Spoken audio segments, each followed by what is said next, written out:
అందరికీ మన రక్షకుడైన యేసుక్రీస్తు నామములో వందనాలు.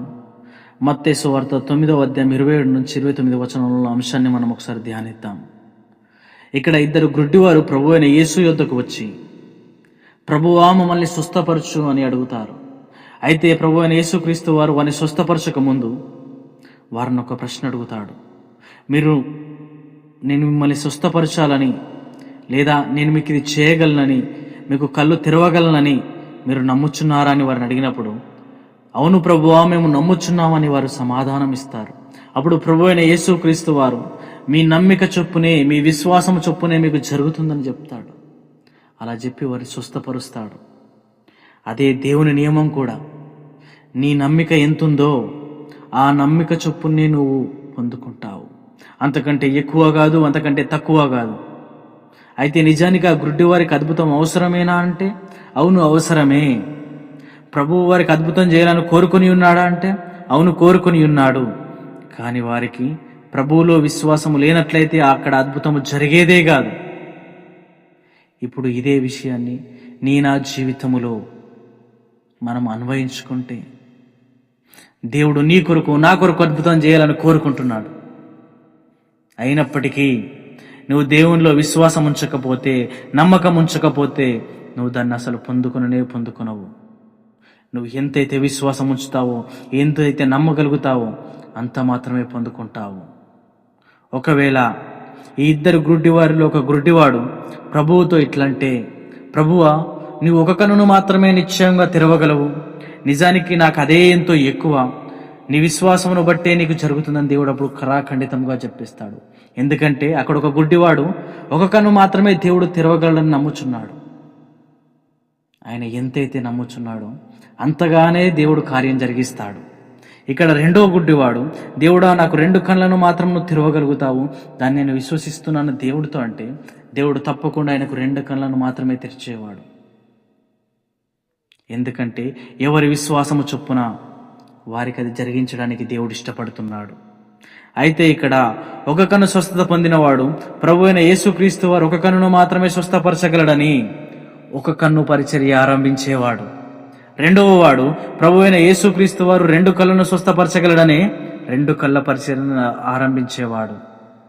అలాగే ఈనాడు కొందరు ప్రభు అయిన యేసుక్రీస్తు వారు మన పాపాలను క్షమించగలడని మాత్రమే సువార్త ప్రకటిస్తున్నారు. కానీ కొందరు ప్రభు అయిన యేసుక్రీస్తు వారు మన పాపాలను క్షమించడం మాత్రమే కాదు, కానీ పాపం మీద జయమును అనుగ్రహిస్తాడని ప్రకటించుచున్నారు. అప్పుడు మొదటివాడు ఇది అసాధ్యం అంటాడు. ప్రభు ఒక కన్నును మాత్రమే స్వస్థపరచగలడు కాబట్టి రెండవ వాడిని మతభ్రష్టుడు అంటాడు. ఎందుకనగా అతనిలో ఒక కన్ను స్వస్థత పొందే విశ్వాసం మాత్రమే ఉంది, రెండవ వానికి 2 కళ్ళను స్వస్థనిచ్చే విశ్వాసం ఉంది. అతడు పాపక్షమాపణ కొరకు మాత్రమే గాక జయము కొరకు కూడా విశ్వాసమును కలిగి ఉన్నాడు. ఈరోజు నువ్వు నేను ఇలాంటి విశ్వాసాన్ని కలిగి ఉన్నాము. ప్రభువు కేవలము మన పాపాలను మాత్రమే క్షమించగలడని విశ్వసిస్తున్నావా?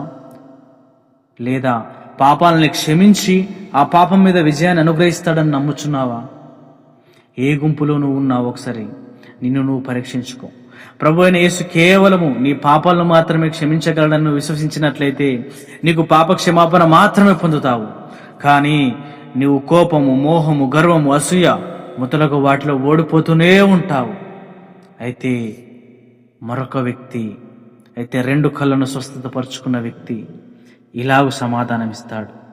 రోమాపత్రిక 6వ అధ్యాయం 14వ వచనములో, మీరు కృపకే గాని ధర్మశాస్త్రమునకు లోనైన వారు కారు గనుక పాపము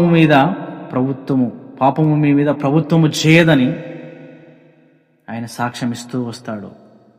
కాబట్టి విశ్వాసులమైన మనము మన కొరకు మన దేవుడు సిలువలో తన రక్తాన్ని చిందించి మనకు పాప క్షమాపణనిచ్చి ఆ పాపాల మీద విజయాన్ని కూడా ఇవ్వాలని ఆశపడుతున్నాడు.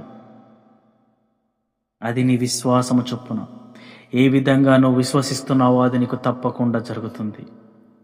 అయితే ఇక్కడ ఒక వ్యక్తి ఆయన విశ్వాసాన్ని బట్టి ఇంకొక వ్యక్తి విశ్వాసాన్ని కించపరిచేలాగా ఎప్పుడు మాట్లాడకూడదు, ఎక్కడ చెప్పకూడదు.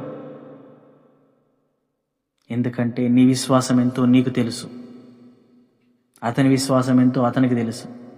ఆ విశ్వాసము దేవునిలో ఎంత బలంగా ఉన్నదనేదే ఈరోజు మీకు ఉన్న ప్రశ్న. ఒకసారి మిమ్మల్ని మీరు ప్రశ్నించుకొని ఆ విశ్వాసాన్ని మీ అంతం వరకు వదిలిపెట్టకుండా ఇంకా విశ్వాసంలో అభివృద్ధి చెందుతూ ఆత్మీయ విషయాలని మన జీవితంలో అన్వయిస్తూ దేవుని కొరకు ముందుకు సాగాలని ఈ చిన్ని మాటలను మన రక్షకుడైన యేసుక్రీస్తు నామములో ముగిస్తున్నాను. ఆమేన్.